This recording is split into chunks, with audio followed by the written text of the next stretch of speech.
হব এই জীবন তুমি নহলে কাৰ বাবে ৰচিব সপোন নিখিলৰ ৰষ্টৰ ভিডিঅ'সমূহ যদি ভাল লাগে তেতিয়াহ'লে চেনেলটো ছাবস্ক্ৰাইব কৰি ল'ব আৰু তাৰ কাষত থকা বেল বটনটো লাহেকৈ ক্লিক কৰি দিব। তেতিয়া ধৰক আমি ভিডিঅ' আপলোড কৰাৰ লগে লগে আপোনালোকে সোনকালে পাই যাব। ভিডিঅ'টোৰ আৰম্ভণিতে কৈ দিছোঁ, এইটো এটা ধেমালি ভিডিঅ' হয়। যোনে ধেমালি বুজিও নোপোৱা সেইসকলে আঠতে এৰি যোৱাই ভাল, পিছত যাতে মুখ গাড়ী নাপাৰে কোনেও।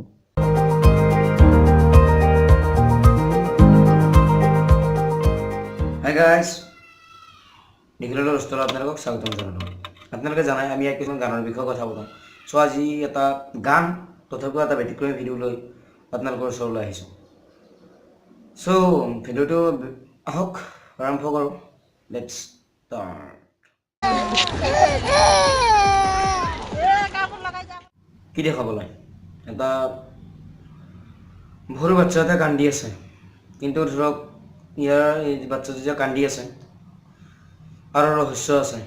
কাৰণ আজিকালি মন্ত্ৰী বিষয়াসকলৰ ধৰণৰ কলা কাপোৰ বেয়া পায় মন্ত্ৰী বিষয়াসকলে, সেইকাৰণে এই বাচ্চাটোৱে কান্দিবলগীয়া হৈছে। বাৰু মই ভালদৰে বুজাই দিছোঁ শুনক। মানে কি হয়, এখন মিটিঙত গৈ আছিল বাচ্চাটো আৰু বাচ্চাটোৰ মাক। তাৰপিছত আৰক্ষীয়ে যাব নিদিয়ে ভিতৰত, কাৰণ বাচ্চাটোৱে পিন্ধি আছে এটা কলা জেকেট। এই কলা জেকেটটোৱে বাচ্চাটোৰ শুনি হ'ল।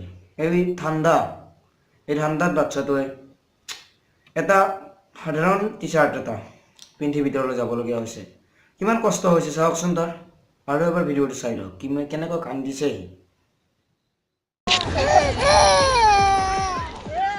এইবাৰ মোৰ এটা চিন্তা হৈছে, কি জানে? মই যে ভিডিঅ'টো বনাই আছোঁ, এটা কলা স্পৰ্টিং এটা পিন্ধি বনাই আছোঁ। চাওক, কলা স্পৰ্টিং এটা। একো মোৰ বিপদ নহয়তো কলা কাপোৰ পিন্ধাৰ কাৰণে। এতিয়া মানে কি হৈছে, মানে এইবিলাক কি বাচ্চাটোৱে মোৰ শুনি একদম বেয়া লাগিছে, ভিডিঅ'টো দেখি মোৰ বেয়া লাগিছে। কিন্তু কি কৰিব, কাৰণ আমাৰ ধৰক মন্ত্ৰী বিষয়াসকলে কলা কাপোৰৰ ভয় কৰে। সাধাৰণ এখন ৰুমাল নিব নিদিয়ে ভিতৰত, কলা কাপোৰৰ ৰুমাল এখন নিব নিদিয়ে ভিতৰত। সেই বাচ্চাটোক আপোনালোকে ভাবি চাওকচোন, এই ঠাণ্ডাত বাচ্চাটো কিমান ঠাণ্ডা পাইছে। মই ডাঙৰৰ ক'ব নাযাওঁ, বাচ্চাটো কিমান ঠাণ্ডা পাইছে সেইটো আপোনালোকে ভাবক। কি ইমান দুৰৱস্থা হৈ গৈছে আমাৰ পৃথিৱী অসমত, এনেকৈ হ'লে কি হ'ব? ৰাইজৰ ক'লা কাপোৰ খোলাই পেলাইছে নিৰাপত্তাৰক্ষীয়ে। ক'লা জেকেটত থৈ আহক ক'ৰবাত। এই মিটিঙলৈ আহিছিলোঁ। কিয় সোমোৱা নাই কিয়? এইটো ক'লা জেকেট পিন্ধি আহিছোঁ কাৰণে সোমাব দিয়া নাই। নিৰাপত্তাৰক্ষীৰ কাণ্ড। এটা কথা, দ্ৰৌপদীৰ বস্ত্ৰখনত শুনিছোঁ, আপোনালোকেও শুনিছে দ্ৰৌপদীৰ বস্ত্ৰখন, কিন্তু এটা সামান্য বাচ্চাৰ বস্ত্ৰখন কৈছে আমাৰ চৰকাৰখনে, হয়নে নহয়? এইটো মই ধেমালিত কোৱা কথা নহয়, ক্ষোভত কোৱা কথা। কাৰণ বহুত দুখ লাগিছে এই বাচ্চাটোৰ, যেতিয়া ধৰক কাপোৰখিনি খুলি নিছে ন, খুলি পেলাইছে। মাকটোৱে যেনেকৈ বাচ্চাটোক কাপোৰখিনি খুলি দিছে, তেতিয়া মোক বেয়া লাগিছে। সামান্য এটা বাচ্চাই জানে নেকি ৰাজনীতি কি? এটা সৰু বাচ্চা তাৰ কাপোৰ এনেকৈ খুলি দিছে আপোনালোকে, সি কি জানে নেকি ৰাজনীতি কি? সি কেতিয়াও নাজানে ৰাজনীতি কি বস্তু, তথাপিও আপোনালোকে তাকো এৰা নাই। ইমানে ভয় নেকি আপোনালোকৰ কলা কাপোৰৰ প্ৰতি? ইমান ভয়? কি কম।